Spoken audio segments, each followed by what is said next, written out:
ఒక మనిషి ఇంకొక మనిషిని ఇష్టపడతాడు, కానీ అతని మేధావితనాన్ని ఇష్టపడడు. ఎందుకంటే ఎవరికి వారు నేనే గొప్ప అనే భావన కలిగి ఉంటారు.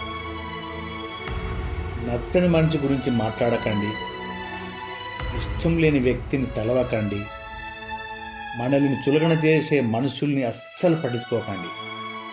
అప్పుడే మనం పూర్తి ఆరోగ్యవంతులుగా ఉంటాం. మనిషికి అసూయ ఎక్కువైతే ఆనందం దూరం అవుతుంది. అహంకారం ఎక్కువైతే అందరూ దూరం అవుతారు. అందుకే మనిషి ఎదిగే కొద్దీ ఒదిగి ఉండడం నేర్చుకోవాలి. నీ ఎదుగుదలకు కేవలం కృషి, పట్టుదల మాత్రమే సరిపోవు. ప్రవర్తన, వ్యక్తిత్వం చాలా ముఖ్యం. నీవు చేసే కృషి, నీ పట్టుదల నిన్ను ఉన్నత శిఖరాలకు తీసుకెళ్ళవచ్చు, కానీ నీ భవిష్యత్తును నిర్ణయించేది నీ ప్రవర్తన, నీ వ్యక్తిత్వం మాత్రమే.